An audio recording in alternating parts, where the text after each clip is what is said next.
What? Why are you shaking your head? You're welcome.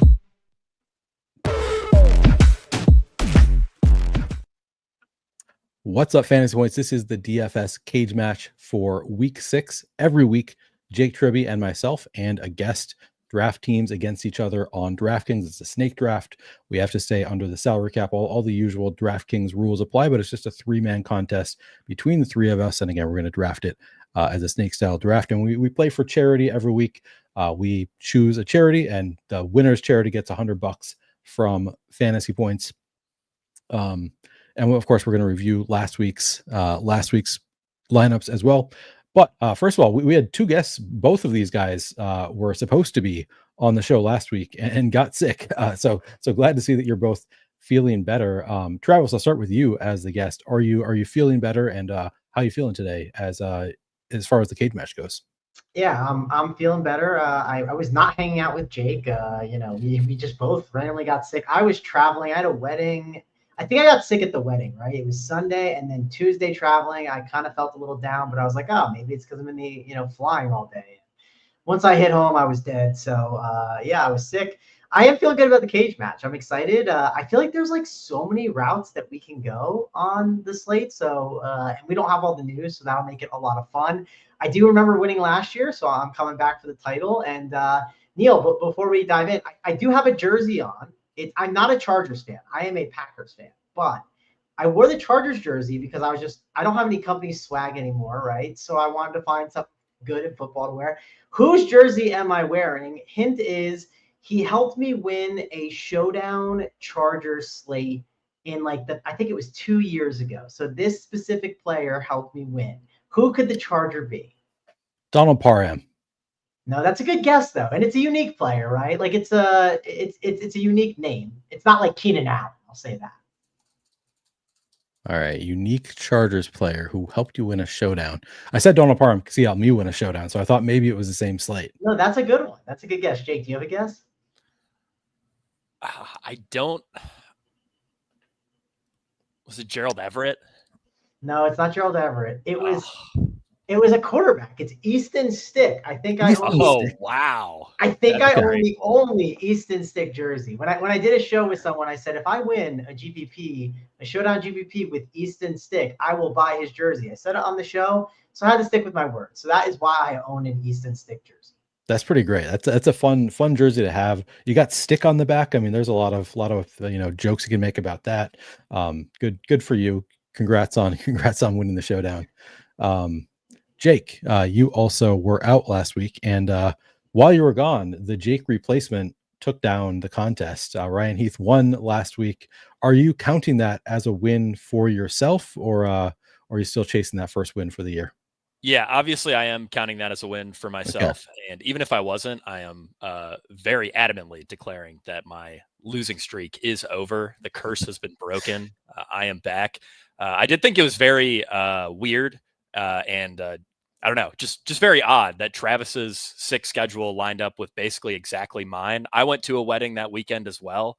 And then I ended up by Tuesday just feeling absolutely terrible. So was yours a Sunday wedding as well, which was an absolute crime?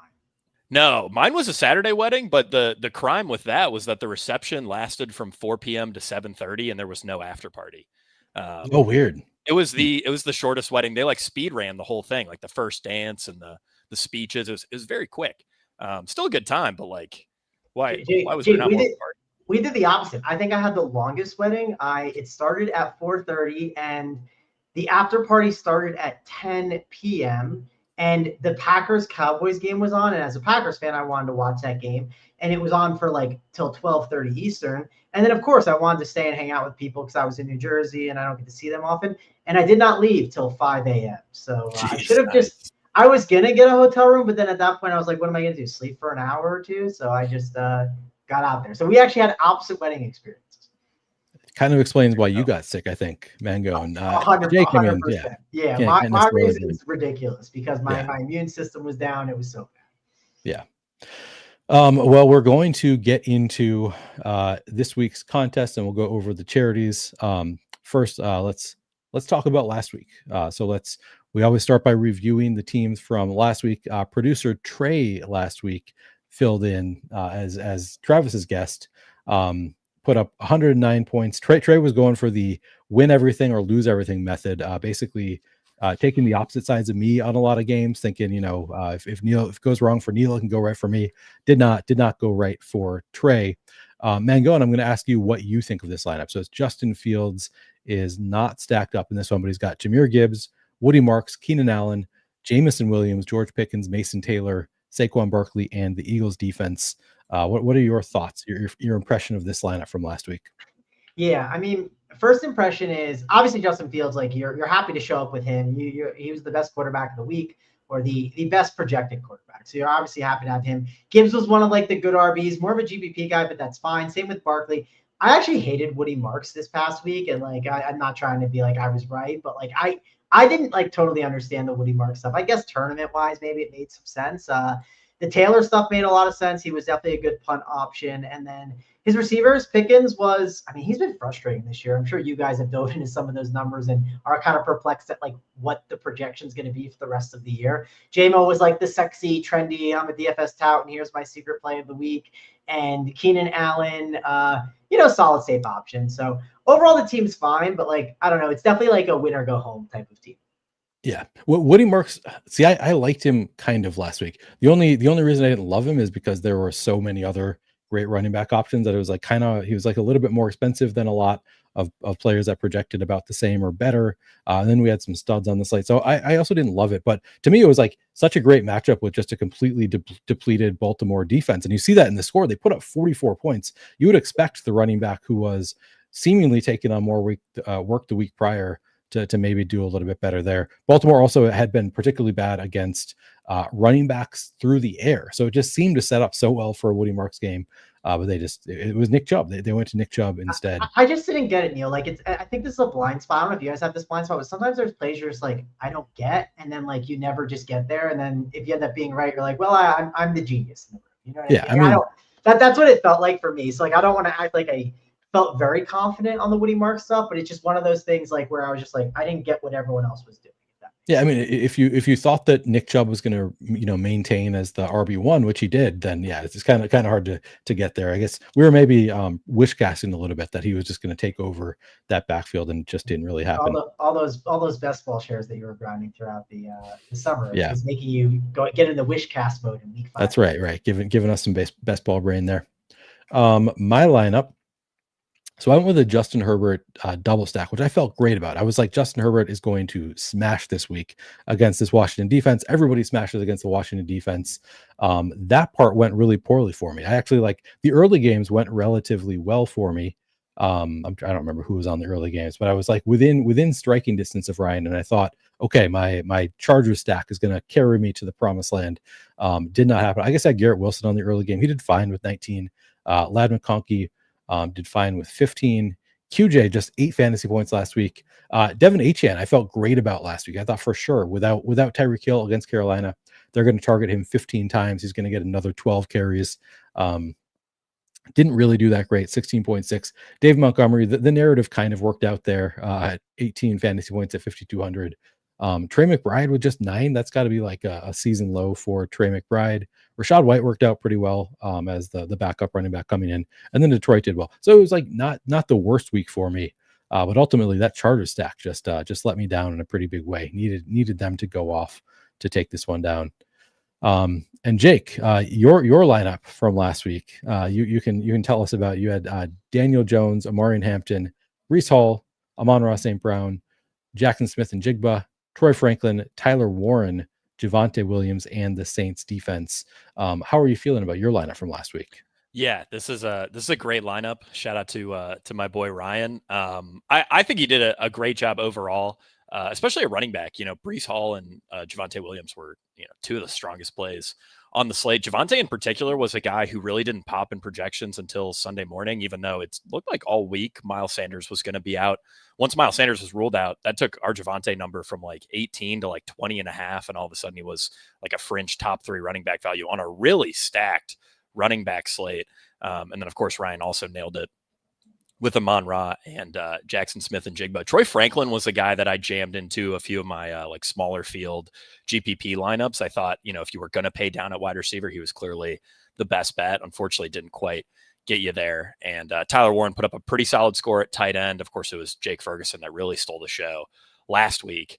Yeah, this is a great team. I would say I'm very, very happy for my boy Ryan, and of course for myself. Yeah, for you for getting the win. Congrats to you both. As a result of this win, Fantasy Points will be donating to the Crotched Mountain Foundation. Sorry, got this wrong. Who are helping people with disabilities, I think throughout their lives. This week, Jake, you're going back to the Friends of North Augusta Animals. Do you want to tell us about this again? Yeah, great local charity by me. Love animals, love charities that help out animals. So we're definitely going to continue the win streak, Neil. Get them $100 this week. Mid Minnesota Legal Aid is I'm going back there. So Jake and I again playing for the same charities we have been playing for, trying to get some money there.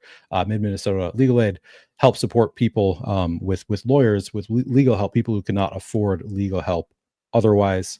And then finally, Travis, the Colorado Humane Society. Do you want to tell us about the organization and what it means to you?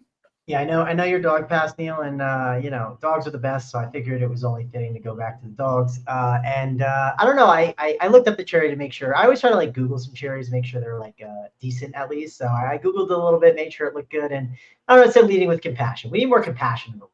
So I was like, right. This seems like a good one. So dogs that are going to provide caring homes to people, that works for me. That seems like a great one, and yeah, always dog charities always supported on this show. All right, let's get into the draft. So Travis, as the guest, you always get to pick your draft spot. So you got to choose, and Jake, now I need to remember who goes first between the two of us. I think it was, I think I went first last week, but I don't know for sure. Do you want to go with that? I'll go second of the two of us. You go before me, Jake. Does that work for you? I will accept that. Yes, Neil. Okay, sounds good. Mangone, where do you want to go in the order? Okay, I will explain after my picks why I'm picking this spot, but there's a specific reason why I'm doing it. And I want the third spot. I want to be able to snake back. So that's my choice. All right, so it's Jake first, me second, Mangone third. Yeah, this is a tough spot. I was not anticipating the first overall pick. This has happened to me a few times. I'm never anticipating the first overall pick, honestly, because I always assume the guest will take it. It's a good assumption, but there's strategy behind this, I think, Jake. I'll explain. I can't show my hand, but I got some strategy. So. I think the turn here is solid. I'm just going to go with the tried and true, the best expensive running back play on the slate by projection, by usage. Give me Christian McCaffrey first overall. He's averaging 27 expected fantasy points per game, which isn't just the best workload of the last half decade. It's 25% better than the second best workload of the last half decade. McCaffrey's usage is absurd. He's averaging 10 targets per game. Tampa Bay also has ceded a lot of receiving production to running backs. So this is a really good spot for him. Very nice. All right, now I am going second, which again, also never expected. I'm looking at, this is, do I just go with this top point per dollar play? Yeah, you know what? I think I do. I think I just eat it and go with Rico Dowdle. Just projecting too well point per dollar across the board here at just 5,800. The assumption is that Chuba Hubbard is going to be out again this week. He's a Q tag, you can see here. Didn't practice today, so I think it's probably going to be Rico Dowdle. If Chuba Hubbard ends up playing, this one is going to hurt me quite a bit, but I think that is the assumption, and just projecting too well right now to not go with it. And then finally, we'll get back to Travis. Third, are you going to explain after making your two picks now why you went third? Or I'm thinking, I didn't expect you to take Rico Dowdle for what it's worth. Okay, I did not expect that. I played Rico Dowdle on everything last week. It was just like slam him in. So I thought I was going to be able to get him later. maybe I'm just not deep enough in the weeds. Because I felt like I seen some sites are projecting Chubb in, and I don't get that. But I was hoping to get him later. That's okay. Well, I wasn't going to take him with my first or second pick. I'm trying to think if I want to. Well, I think there's 4 players in fantasy that are just like must-haves right now. I'll give it away a little bit because I don't think this guy's going to get back to me. And if he gets back to me, he gets back to me. I'm perfectly fine with it. But there's 3 guys that you must be playing in fantasy right now. For sure, 3. Christian McCaffrey's 1. Jake took it. I'm sorry, Neil. Rico Dowdle is not the number 2 you must play in fantasy every single week. Puka Nacua is that guy. So he will be my next pick. You just play Puka Nacua and move on, right? Like he is just him right now. He is the guy. So he's the next one. My next pick is it's a tough one. Do you guys know who the number 3 guy is that it feels like you should just be playing in fantasy pretty much every week? Jonathan Taylor. Okay, I don't think it's definitely him, but it might be. It's a good debate. Jake, who's your number 3 guy? Like you just have to be every week. You just plug and play, basically. I think it's got to be JSN, right? That's the guy I was thinking, JSN. So the question is, so I wanted to basically guarantee I get one of those 3 guys, and then I also grab Jonathan Taylor. Or if one of you guys decides to miss out, right, and take someone else, I have more options. So that was the strategic reasoning behind it. I'm getting 2 absolute bullets. And then I'll figure out the rest of my team. I'm not doing JSN. Oh, you're not? Okay. I'm not. The reason why is I just want to lock into a running back, right? Balance my team out a little bit. There are some receiver injuries that we'll get to that I might be interested in for sure. If you guys leave JSN the next time around, I'll probably take him. So, beware.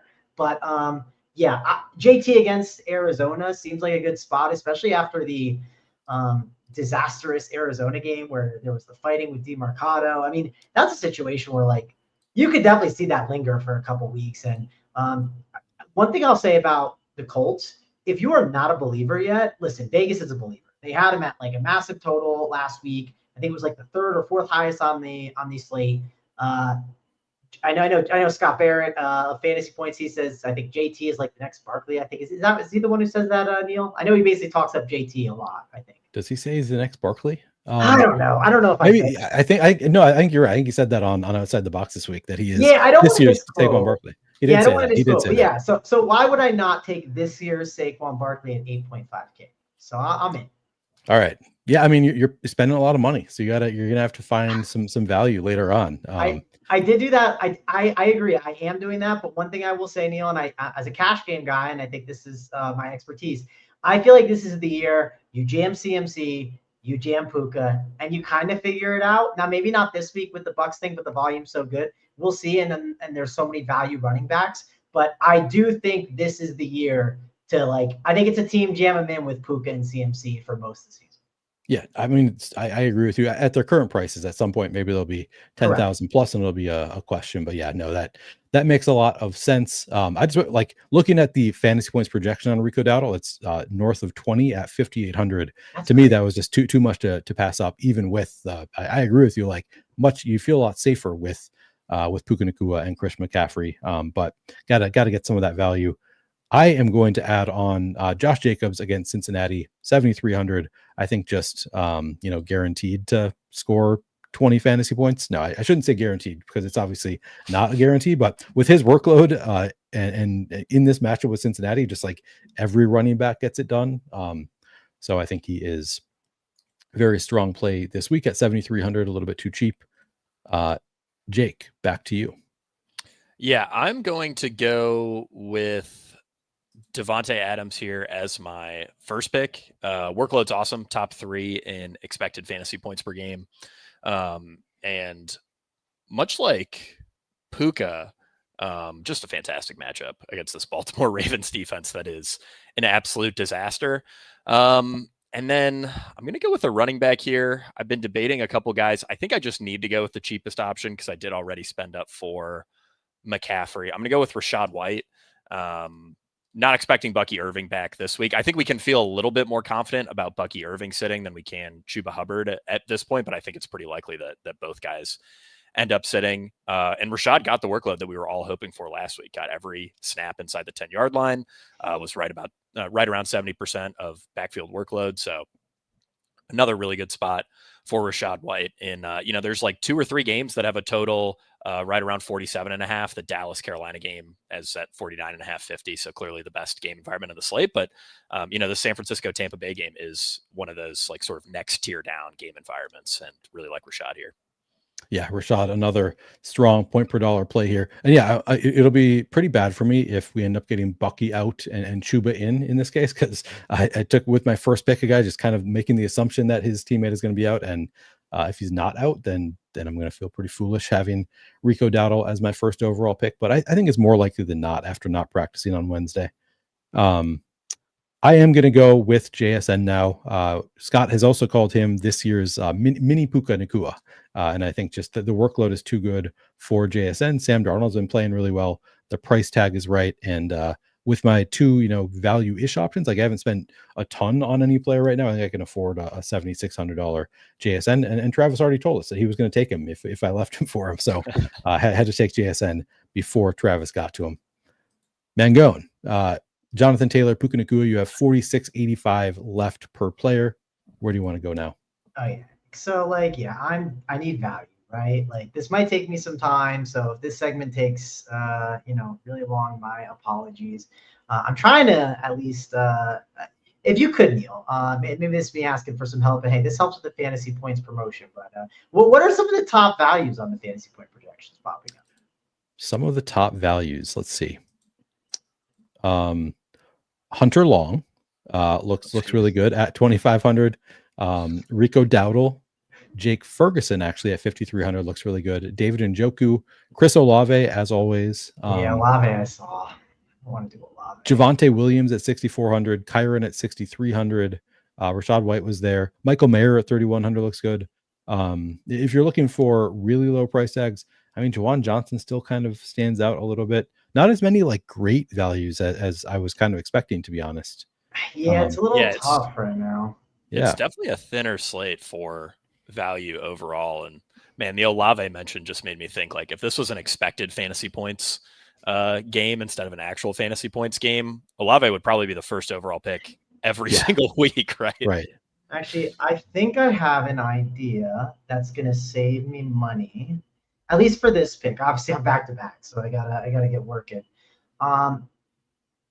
Yeah, I'm not gonna stack, but that's okay. I don't need to stack. I am going to dive into the Monday Night Football discount. Right, we always get discounted price tags because of Monday Night Football. Give me Trevor Lawrence at home against Seattle. Not an easy matchup, but 5,100 for Trevor Lawrence. That seems like a good price, right? Like you could play Jake Browning at 4.9, Bryce Young at 4.8, Geno Smith at 5.2. Trevor Lawrence has to be a screaming value. And again, I am in a spot where I am struggling for value, so I need to kind of help myself out a little bit. So we'll start with Trevor Lawrence, I think. Neil. Yeah, Lawrence actually is our top projected value right now. It's not one that I really feel great about. I'll be really interested to see where ownership ends up coming in there because I mean, Lawrence has just been rough last year. And, on Monday night, it mostly got us there on rushing production. These passing metrics are still pretty brutal. Sure, but when you look at Lawrence. Sure, but I'm investing in, and I think this matters a lot. I'm investing in the Liam Cohen offense, right? Like I'm investing in him. It could be Neil back there, and I think I'd kind of be interested in Neil, depending on his price. Thank you. Yeah. But Trevor Lawrence at 5.1 just seems like a really screaming value. You also get Seattle. Seattle coming across the country. Listen, that defense is good, but like, is it that good? I mean, I guess, Jake, I'll ask you, how good do you think the Seattle defense is? Like, is it top 5? Should I be that scared of it? Because I don't think I should be that scared of it. Let's see. So I have schedule adjusted metrics pulled up here, and they're closer to middle of the pack, maybe 10th, 12th toughest matchup. So by our like schedule adjusted numbers. So I wouldn't say that's anything you need to be particularly scared of. Generally, when I'm looking at matchups, and I'm sure like you're pretty similar, Travis, I really only care about the extremes. And, Seattle not ranking as a top 3, top 5 toughest schedule adjusted matchup means I'm more than fine playing a quarterback against them. Yeah, that's sort of how I feel in this spot. So I'm going to live and die with that. I think I'm okay with that scenario. All right, I'm gonna talk through some scenarios with you guys a little bit, just because I don't know exactly where I want to go. I mean, maybe I should just grab a cheap tight end. That might be what I should do. I kind of wanted to wait to grab a cheap tight end. You can get your stack with Hunter Long. Brenton Uh, Strange out. oh yeah, I forgot about him. I'm not gonna lie, Neil. That is something I didn't. I thought Hunter Long was on the Rams still, so that's on me. Yeah. I mean, I'll admit I'm not really too interested in old Hunter Long. Like Hunter Long's not like firmly on my radar. I mean, he's still he's the best value. He's also projecting for like Yeah. under 9 fantasy points. Let's He's do just it. really Neil.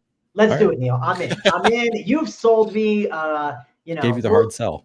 we'll see if he's in Scott Barrett's article. I do like reading Scott's article, but I don't like. I mean, I don't need to play a good tight end. And here's the thing: based on my construction, I didn't feel like I was getting Tyler Warren, Jake Ferguson, or Trey McBride.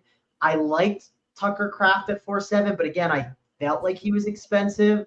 If I landed on Hunter Henry against New Orleans, I wouldn't have hated it, or even Darren Waller, who's apparently the greatest tight end of all time. So I don't really want to invest in Njoku and Fannin. I did consider investing in Cade Otton just because I think that Tampa Bay game could be a good one, and you get a good just a good opportunity for Cade Otton. I know he hasn't really been amazing. And then, of course, you have the Taysom Hill at 3K, but I couldn't pull that trigger. And I don't think he's going to – I think he had a 9%. I think – no, not 9%. He played 9 snaps last week, and I'm just not buying it's going to increase to like 40 this week. So good call, Neil. Thank you for helping me a ton.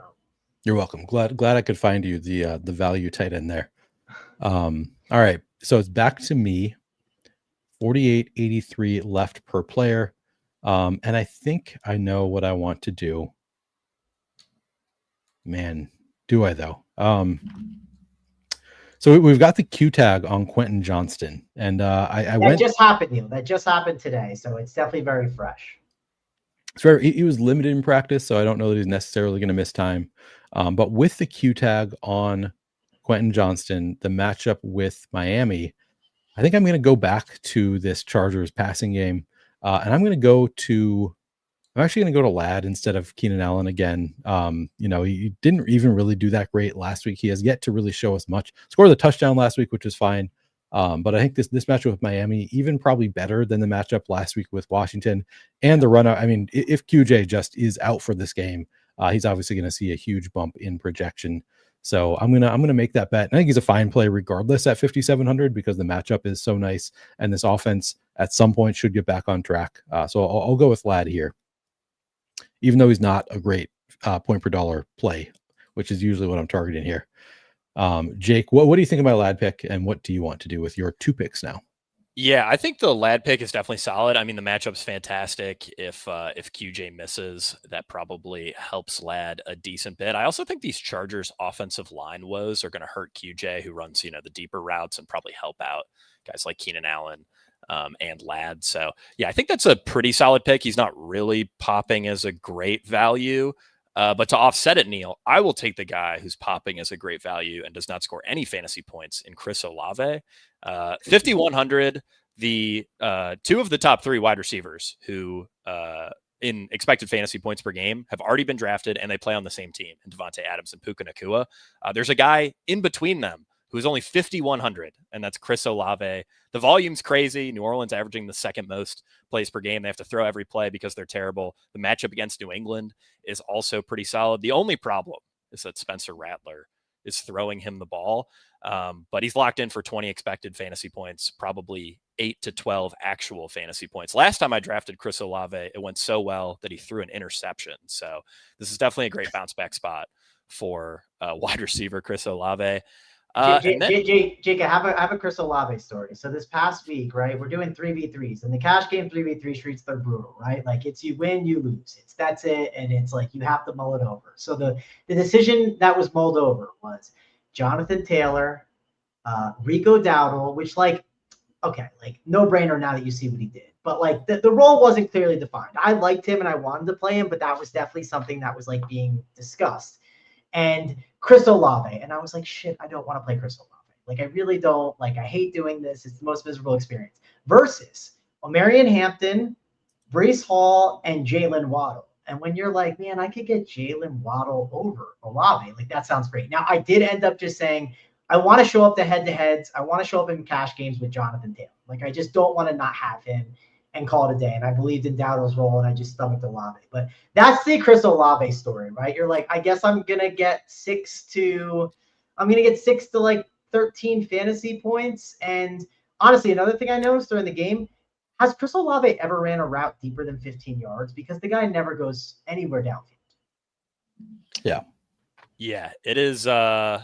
We can hang our hat on the targets, though, and the play volume and the matchup. I mean, the projection, like, when you're in the spreadsheets, it's like, this looks great. And then when you look through his actual game logs, when you see the Saints play, it's like, why would I ever click on this guy? If you're I think for this guy, format, it's solid. But like, if I'm uploading our projections into SaberSim and I end up with 30% Olave, I'm walking that back for sure. All right, for my next pick here, I'm going to go with Javonte Williams. Workload has been awesome. This secures me, 3 pretty solid running backs here. And he gets a decent matchup against Carolina. This is just a game environment that we want to attack. In every game where the Cowboys have scored 20 plus points, Javonte Williams has scored 20 plus points. So this is just another really good spot for a guy who has looked really good and is earning an awesome workload. Good chance I would have taken Javonte if you did not take him. Yes. Yeah, the workload has just been too good for Javonte. Yeah, you're welcome for giving you that little bit of to be honest, compliment. If you guys weren't taking him, I was taking him. So I feel real good now.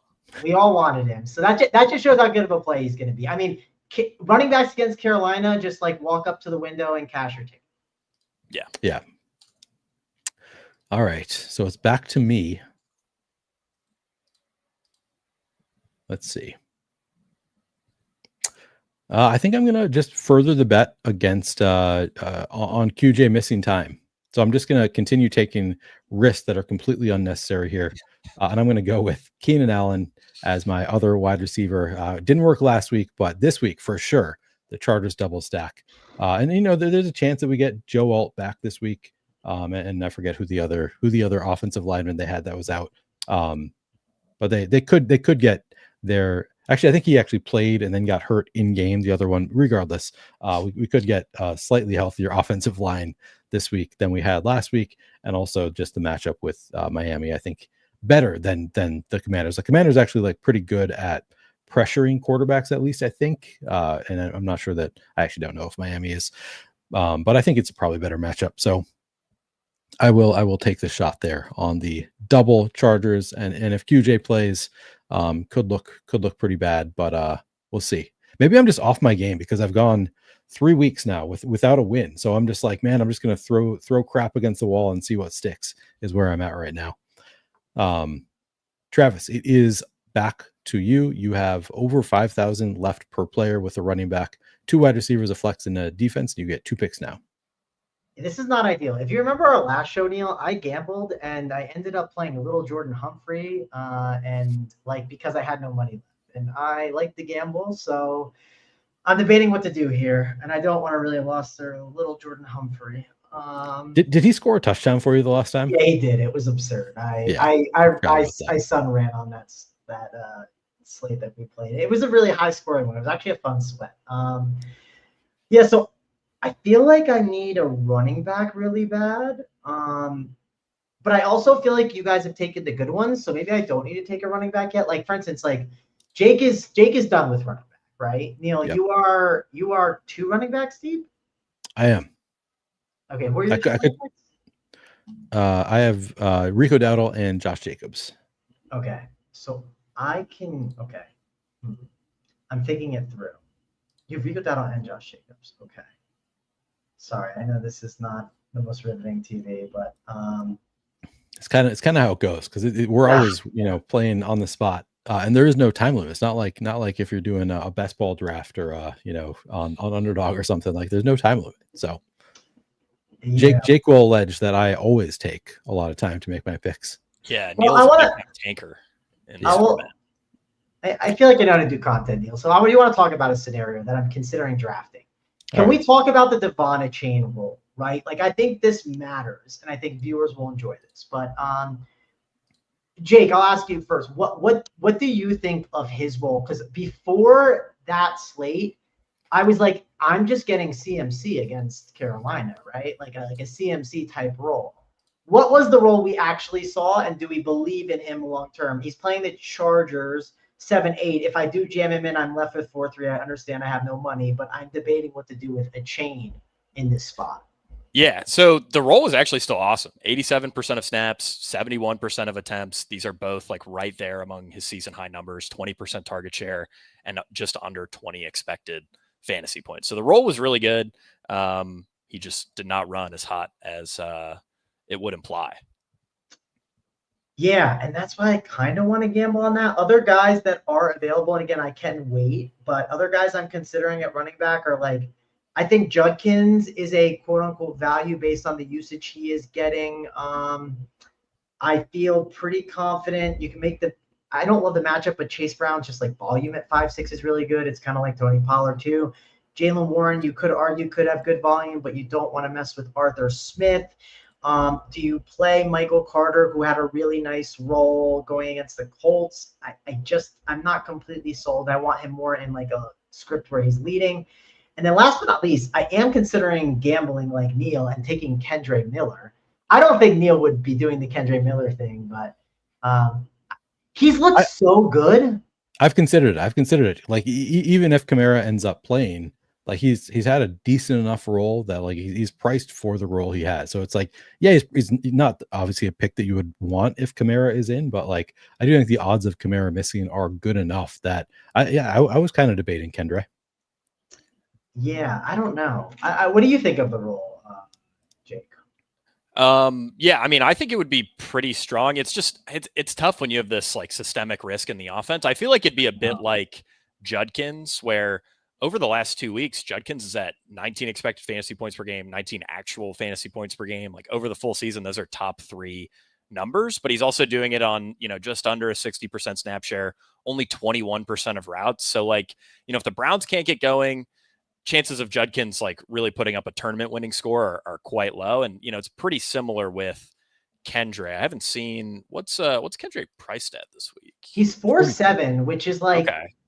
It's definitely appealing. Like the only thing is like, you might argue like for instance, like you're probably showing up with Rico Dowdle. Like, will I need that value as I like it's kind of like last week's running back slate, right? Like you had Michael Carter and you're like, he was good, but like they're just better RB values. You know what I'm saying? Right. Yeah. I think he'd be a fine pick, fine gamble there, because he will look like he will be one of the best point per dollar projections if Kamara misses. You do also have Taysom as Taysom also benefits in that scenario. Like he would still be a threat, I think, to Kendre Miller. Yeah, he would be a threat. That's definitely a good point. I don't know. And like another guy I didn't call out was Kyron Williams. I do feel dumb showing up with Kyron and Puka a little bit, but that's just my brain, and I've always never liked doing that. Neil, do you like doing that? And like as a tournament player, as a cash player, it's like drives my brain insane. But two players from the same team? No, I think it's good. I think it's like generally running back wide receiver correlation is like I think slightly positive is what we've learned over time, that it's something that people used to avoid it. Like I think 5 years ago we would set a rule like no more than one wide receiver or running back from the same team unless paired with a quarterback was a rule that people used to set all the time. But I think like Sims and results frankly have shown that there is actually a slight positive correlation. Jake, you were nodding your head. That's what you use Saber Sim, I know. But have you looked at like the actual hard data other than using Sims? Yeah, I haven't. I think what I've seen has been like roughly in line with what you just said, that there is a slight positive correlation there. I mean, that's something that you see a lot of like solid tournament players do when you go through their lineups is, running back plus wide receiver. I think when you get into 2 pass catchers, that's generally something that a lot of the Sims and a lot of really good players are still excluding from their lineup without a quarterback. But yeah, running back wide receiver. I mean, if the offense scores, 25, 30 points, you're in a really good spot. Yeah, we definitely learned that, but it still bothers my brain. I'm just going to be honest. Like it still is like, it's a mental battle. I'm just being honest. But here's the thing. This is what I'm going to do. I'm showing up with Kyron Williams. I wanted to play a chain, but I don't think it's necessary. I will take, I know it's a road running back, but 10 plus favorites against a junior varsity team in the Baltimore Ravens defense. And They have the highest team total on the slate. Well, actually, sorry, second highest behind the Packers. So that's pretty good. I'll sign up for that. So that will be my next pick. All right. So time to think through the next one.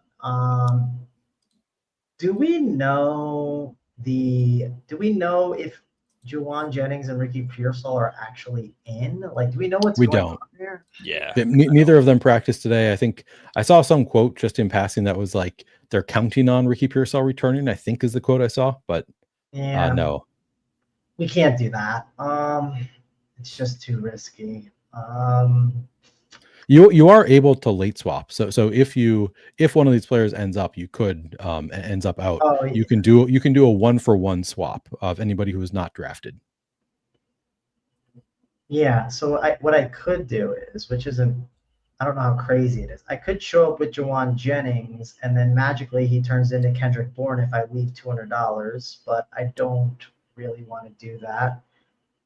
Like, just do I get the Kendrick Bourne game twice in a row? Like, that just sounds crazy.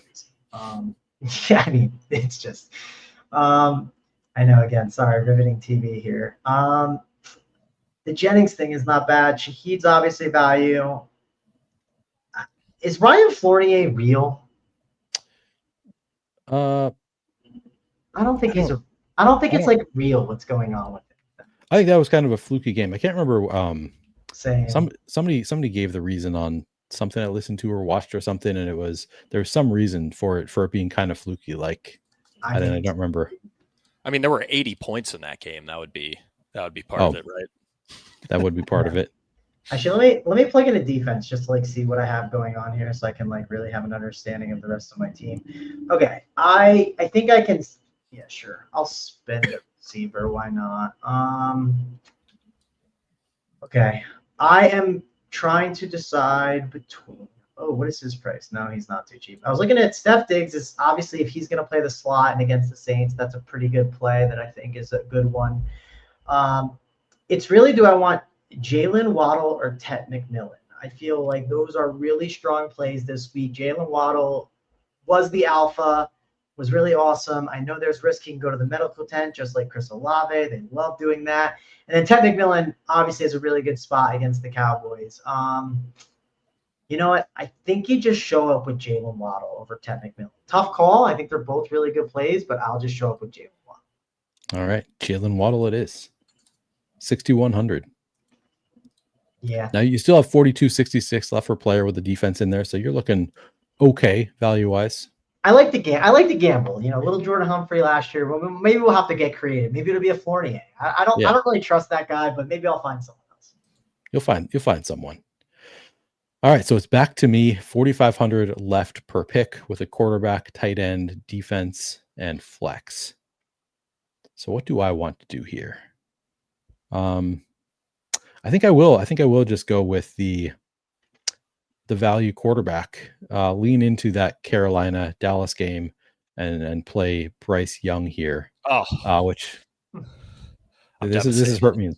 I've never heard someone ever be devastated that in a 3-man they can't play Bryce Young, but here we are. Is this a real devastation, Jake, or are you mocking me? This unfortunately is. I mean, I was playing with a few different builds, and I had like exactly what I wanted, pretty much set. I thought I was going to get there.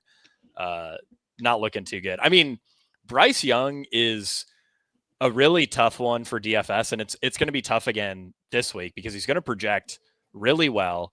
In his last 8 games, he's had 3 over 26 DraftKings points, which is crazy because in all the other games, he's looked awful.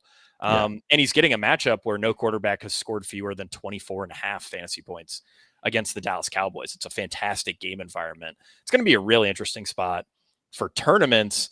And I was hoping to get Bryce Young here at just 4,800, really because I just don't have a ton of salary to play with. And there aren't a ton of values that I feel super comfortable with. You got more quarterback values. Yeah. They're there. You know who you have? We can just tell you have Matthew Stafford, right? Like that is there, and you have Devontae Adams as correlation. That's like, oh no, he's 6,400. My bad. I read it wrong. Sorry. Yeah, you have Spencer Rattler, DMA. Yeah, that's a tough one. Never mind. Yeah, I don't want to be forced into Ryan Flournoy. That's tough. Okay. I'm gonna go. Man, this is way worse. This is way worse because of what Neil just did. I'm gonna go with Michael Mayer, who I think is gonna be a solid value tight end. Really don't think we're gonna see Brock Bowers this week. Yeah. Mayer should be back from his concussion. And Is then that I'm gonna official? Is that official, Jake? He's going to be back. I thought I saw I something. think it's very likely that he clears Okay. this week. It would be a pretty, because that would be 3 games in a row, I believe, that he would have missed with a concussion, which is a very rare thing. Yeah. And I mean, worst case, I can swap to a Yeah. To be fair, good get right spot too for Gino. Like, I mean, we don't expect Gino to be like trash all year, and it's like Titans. If you don't get it right during the Titans, then it might be time to pack up the bags. That's all. Yeah, and then I'm going to round it out with the guy that I was hoping to stack Bryce Young with in Tet McMillan.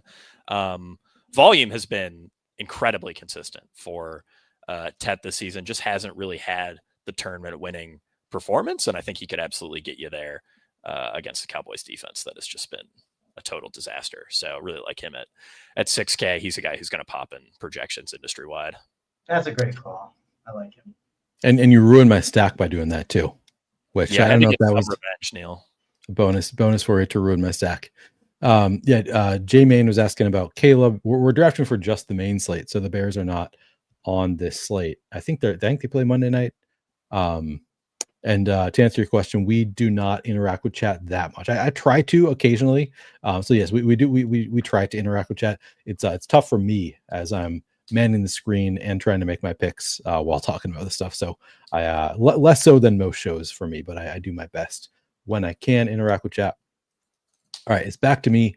4,400 left per player with a tight end, a defense, and a flex to pick. All right, let's see here. So I can't take Tet because Jake stole him from me. That's right. And you did end up taking Kyron, correct, Mangone? Yes, I did end up going Kyron. Yep. Okay. And it's locked. Kyron and Waddle, and I'm gonna figure out my wide receiver and flex. We're just gonna try to figure it out. All right. What do I want to do here? This is a tough spot for me. Like there are not a ton of great options here, but I'll find something that is amazing. That's going to blow your minds. But what will it be? It's not coming to me immediately. I'll tell you that.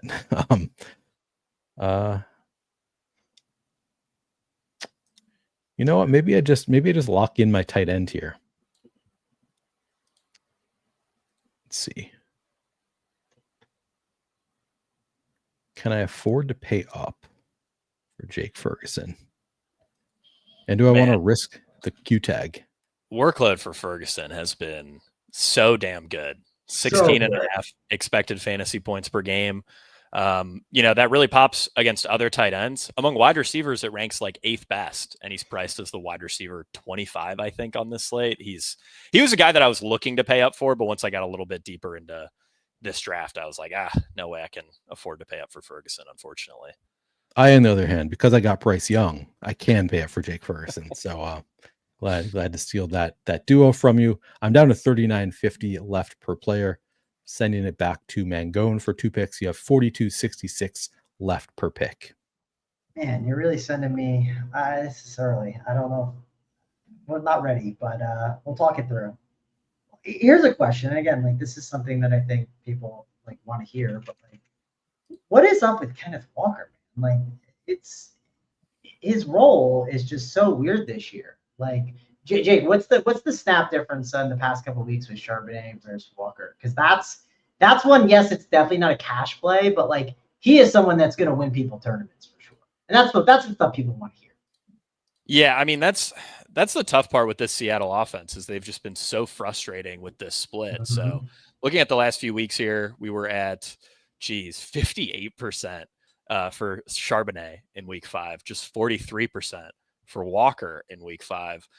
Week 4 was a little bit better, 52% for Walker, 45% for Charbonnet. But yeah, this is a very, very gross backfield. And it's just so frustrating because we all know, Walker's the home run hitter. Walker's the guy who you want to play in your DFS lineups. If he was earning 75% of backfield expected fantasy points, he'd be, a $7,000 player probably by this point in the year. But unfortunately, we are stuck with a gross committee. Yeah, it's definitely not a great committee. Could I go Genti? I mean, then I'd have to really punt my receiver. See, that's the thing, and this is where like putting the puzzle piece at the end is not the easiest. Where it's like I could go all the way up to a Genti, who, to be fair, we mentioned it earlier. Like Raiders are 6-point home favorites. Like just simple DFS strategy. 6-point home favorite running backs typically absolutely dominate, and they're playing a very bad football team as well. So that's pretty nice. But I would have to get really creative with my last receiver. Like just guys I don't even know if I can get creative with. I could, yeah. Because like the problem is if I go, I mean, I guess if I'm looking at defenses, like I'm just punting the defense more than likely, because I don't care about defense that much. I don't know if you guys do, but I don't.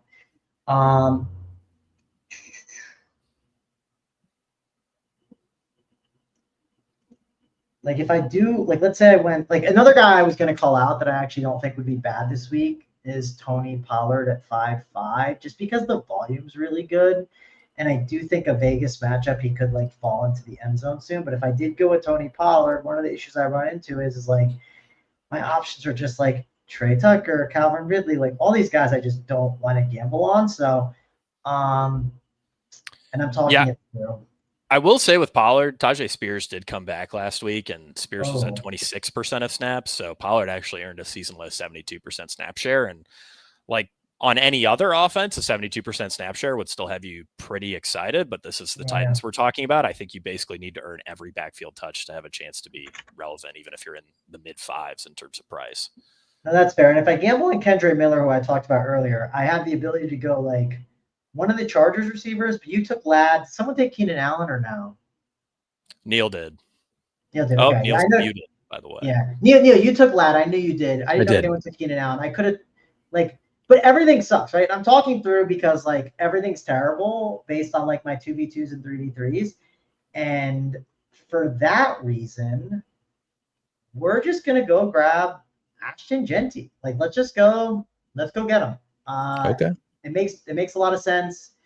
A little old school DFS, like we're just getting our bell cows and then we're figuring the rest out and punting positions. And now I figure out my defense and my receiver. I actually might go defense soon just because I'm in a tight spot. I mean, you've only got 2 picks left, so it's either now or it's at the end of the draft. Yeah. I know, but like I'm pitching for pennies, so I might want to go grab like a defense pretty quick, so no one like absolutely destroys me. But the problem is the defensive options are all very bad. Yeah, they're all very bad.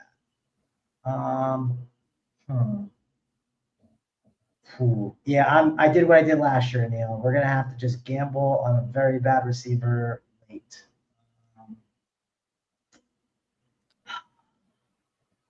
Who are you going to go with first, though? Defense or receiver? Yeah, I don't know. Because it hinges on, like, everything I do, right? Like, and I don't even have the flex open where I could be like, well, let me go with tight end because I went to double. Yeah. Oh, man. Yeah, this is going to be ugly, but it is what it is. All right, let me sort by some defensive rankings because it's really bad. Why? Fantasy Points' best point per dollar defense is the Titans. That sounds gross, but Dolphins are number 2, Raiders 3, Saints 4. Man, the Dolphins defense sounds horrendous, like absolutely terrible. But I think I need the extra salary, so we are going the Dolphins defense. Give me 2,200. I just feel like I need the money when I was looking at combinations. It just makes too much sense. And you got some okay options here at 3,700. I feel like you can pull somebody out there, but you've got a little time to think about it. To be fair, Neil, if I went up to like 24 and 25, it gets ugly. That's why I have to go Dolphins in my opinion. Yeah. Because I need to be able to figure something that's halfway decent here. All right, so then it's back to me, and I've got a defense and a flex left to pick. And I think I'm going to go defense first. I am just going to take that top point per dollar defense there in the Titans. at 2,400. Leaves me 5,500 for a flex option. I think there's a few like not great options, but serviceable.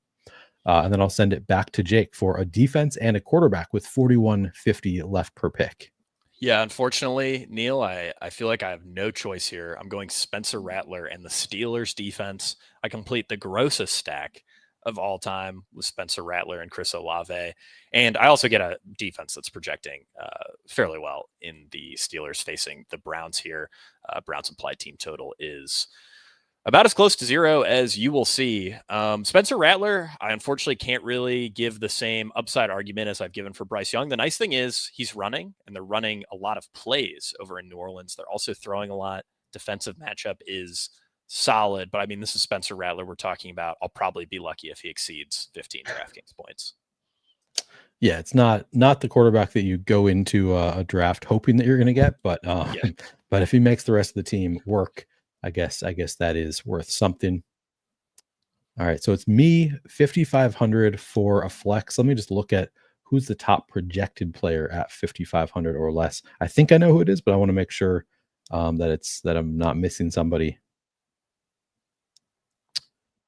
Oh, interesting. It is not who I thought it was.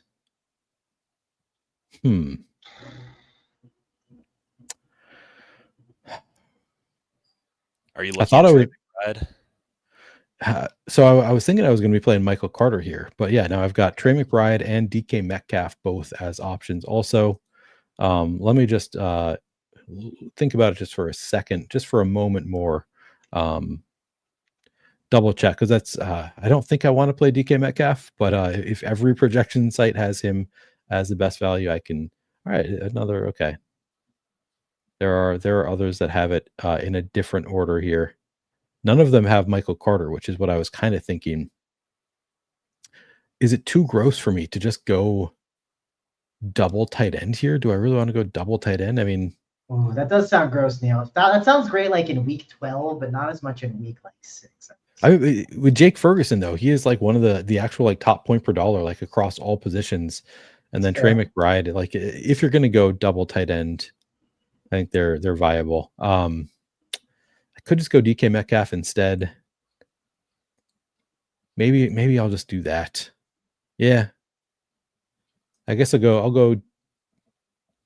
Actually, one more second, because I want to see how much. What are we projecting the split to be there for Arizona? Because I'm kind of making the assumption that DeMarcado gets absolutely nothing, and he's actually getting a projection still. So if you take away, well, then does that go to Michael Carter or Zonovan Knight is the question. They're also like underdogs. When you do projections, a lot of the times you have to answer questions that are really hard to answer. And one of the hardest questions to answer is, what is the workload for a running back whose coach just punched him? Right. I think it's going to be 0 for DeMarcado. My one question would be, Neil, because I'm assuming Arizona is like more likely than not trailing, right? So like, yeah. How much does Michael Carter get in those scenarios? Like Jake, like what? I don't know. Again, you're like you got these stats. You can find them up. All these dang stats you guys talk about. Like, who was the guy in passing like scenarios? Like, was it Michael Carter, or I'm assuming it was DeMarcado, but again, he got punched by his coach, and who knows? Like, that's my question, because I do think Knight is like, he's legit there, right? Like, he's not going to get some work, but I do think you are trying to play for like the guy that's got a little bit more of a trailing script, if that makes sense. And it probably is Carter in that scenario. Yeah, we sort of like, when we were talking about this earlier in the week, we were basically envisioning like Carter getting the early down stuff, DeMarcado getting the passing down stuff. And, Carter still beat out DeMarcado in routes last week, 13-9, out targeted him 5-0. So this was like a pretty well-rounded workload for Carter. And if you assume, the doc for getting punched by your head coach, then, things are probably looking better. I don't know if they really trust Bam Knight enough to give him serious work here. It seems like they prefer Carter outright. You know what? I actually like this call in chat. EWW says Pearsall or Pittman. I think I actually like the idea of going with Pearsall. And if he is in, I can just play Pearsall, and especially if he's in and Jawan Jennings ends up out, it's going to look awesome. The projection will look great in that case. And then if he's out, then I can just go to one of these other options that I have. So I think I'm actually going to go with Pearsall and hope that he ends up in with Jennings out. I don't feel like amazing about it, but I didn't actually put myself in a great. I guess I assumed that Michael Carter was going to project better than he did when I made my defensive choice, but I think I'm okay with Pearsall there. Back to Travis, 3,700. Who did you decide on? Yeah, this is where we get to have like really fun conversations. Like we get to talk about disgusting receivers that I'm sure Jake looks at projections on. So this was gonna be my question, Jake. What I know Dylan Gabriel's like average, I think his average throw was like 5 yards. Like it was bad, right? Like he wasn't throwing anything deep downfield. My question is gonna be, what kind of routes was Isaiah Bond running this past week? Was he running the short stuff, deep stuff? Where was Isaiah Bond going? In terms of average depth of target, Isaiah Bond was at 13.8. So he was running some of the deepest routes on the team, got 5 targets there. I can look at the exact route tree here, but I think you're getting a guy who's going to be running a lot of the deeper stuff on this team. And, I think it feels like another one of those spots, like a little Chris Olave lightish, where it's like the usage is good measured by expected fantasy points, but the offense is so bad and the target quality is so bad that like, how much value can we really place on that expectation? Yeah, but to be fair, him and the Joker were the only receivers to have a 20+ target share, right? And it's like if I could get a 20+ target share at that price, it's good. Okay, one last question I'll ask. Dontavian Wicks. I think he's like a really interesting tournament play because he's playing the Bengals, right? He's the wide receiver 3 more than likely. What was his snaps and routes last week, I guess? Because if you want to like jam in plays, like this is kind of like a Neil, I'm going to win $1 million kind of play. I mean, the worst defense arguably in the league or one of, and then you just get like a wide receiver that could completely break the slate. 60.9% routes last week, right in line with the week before. So 61% each of the past 2 weeks. We might get Christian Watson back though. Are we really that? Like, I mean, I don't think he's that's what I'm saying. Even if he's active, like he's running like 3 go routes and then just calling it a day. Like he's tails off to the sideline. But like it does feel gross playing Dontavian Wicks, I will say. Bond and Wicks are the 2 options I'm considering. I am a Packers fan and I actually absolutely hate Dontavian Wicks. But do I take this is where it's tough. Do I take the guy in the 29 total or do I like the team with the 29 total? Or do I take the team with like the 16 or 17 total? And it feels like I should take the guy with the 29 total. So let's do it. I'll take Dontavian Wicks. I don't want to. My heart wanted Isaiah Bond, but my brain or my like, hey, it's smarter to play Dontavian Wicks is the move. So we're gonna go with Dontavian. That damn brain always getting in the way. Yeah, I don't know. What have you guys done? Like you had to pick. I mean, these are both awful options. But no, I think Dontavian Wicks is probably the right option. Yeah, I think I'd lean Wicks. Okay, just so you know, the fantasy points projections disagree. They actually have Isaiah Bond 0.7 higher. We'll see if that checks out by some. But those are done by a bunch of idiots. I mean, come on, Chris Wecht, like what does he know? Yeah, come on. Yeah, that's don't love disagreeing with the fantasy points projections, but it's close, right? It's not like a big difference there. Yeah, I mean, I'm trying to hit a touchdown, right? Like in reality, I'm not trying to scam my way there with just like 8 to 12 DK points. I'm trying to find another little Jordan Humphrey performance. So Dontavian Wicks is oddly enough a DFS darling too of the industry. He's not one of my darlings, but he's like a Davis Maddock darling. So there you go. True. Parker Washington, EWW, he barely ran any routes. He just happened to get a lucky touchdown last week. He was not like running. Correct, Neil. The only reason you would take him is if you felt confident that the limited practice of Diane Brown was going to be helpful. But I'm also not playing tournaments here, right? Like I'm in a cash game. I'm trying to be one of 3. I'm not trying to beat out 30,000 people. So that is why I made that choice. The whole point of my team is to team jam them in. I'm jamming in some of the best plays: Jonathan Taylor, Kyron Williams, Puka Nacua, Jalen Waddle, Ashton Genty, and then I'm just going Lawrence, Wicks, long as values, and Dolphins punts. So there you go. Yeah. He says, did you see the Seahawks secondary in a 3-man contest? I'm just never playing a guy who ran 26% of the routes last week. Yeah, 26.5% route participation last week for Parker Washington. This is, by the way, a fresh wound for me because I did a show on Monday where I recommended everybody play Diami Brown. Somebody went on Twitter after Parker Washington scored a touchdown and started trolling me about recommending Diami Brown instead of Parker Washington. I look at the route tree and it's Diami Brown ran way more routes than Parker Washington, which was the whole reasoning. Was like, I think he's going to take back his role as the wide receiver 2/3, and he did. And it just, Parker Washington happened to score a random touchdown.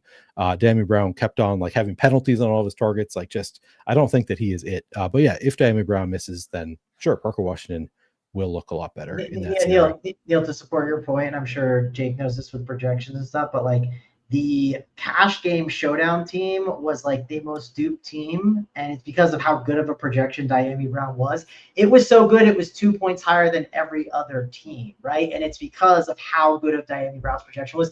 He was the best play of the slate. Do whatever you want in tournaments based on projected ownership, but if we're just playing the projection game, Diami Brown was clearly the guy. 2K, It was 2K, it was like way too cheap.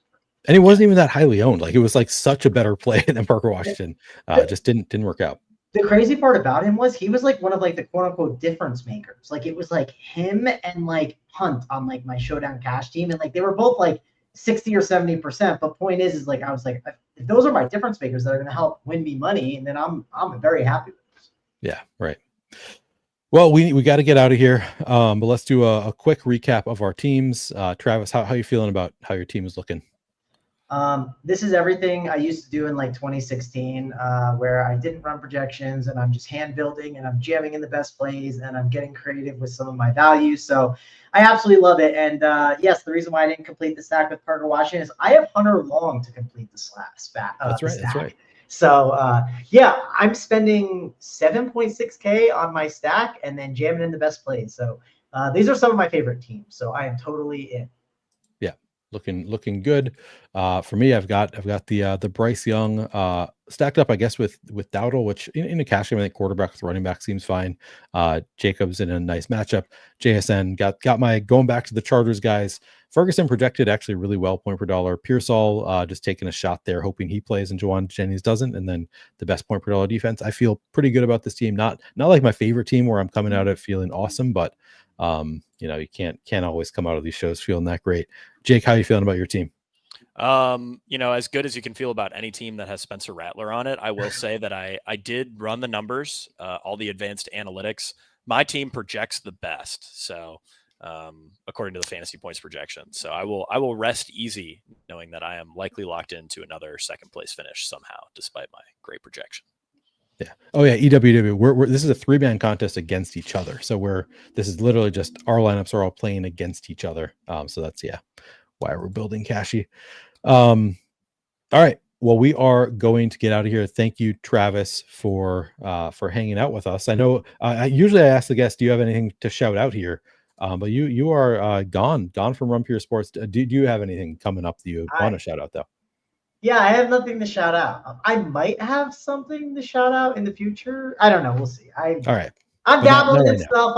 This is the thing, I opened the door. I said, hey, I'll see what happens and go from there. So the door's open. I've been exploring options. Some doors have closed. Some doors are still open. I'm kind of figuring it out. So very cool. If you do want to follow anything that I do, it's at Travis Mangone. You can figure out whatever I decide to do next. And who knows, maybe I just don't do anything else next, and I just come hang out in the cage match with Neil. So beautiful. You'll at least be a guest on the cage match regularly. All right, I appreciate you, Mangone. Jake, do you have anything you want to shout out coming up? Cashing points every Friday on the Fantasy Points YouTube channel at 7 p.m. and then Scott Barrett's weekly slate breakdown article that comes out Saturday mornings. Both great. So check those out. Yep. Check those out. Yes, EWW, we will review these lineups next week on next week's show. I've got my Thursday night showdown stuff coming out on Fantasy Points article will be out tomorrow. I'll be doing stuff, 2 shows on my own channel tomorrow as well. So you can check that all out for Thursday Night Football. And of course, Outside the Box with Scott on Saturday, doing a GPP breakdown of the main slate. Thanks everybody for watching. We'll be back next week. We'll see you then. What? Why are you shaking your head? You're welcome.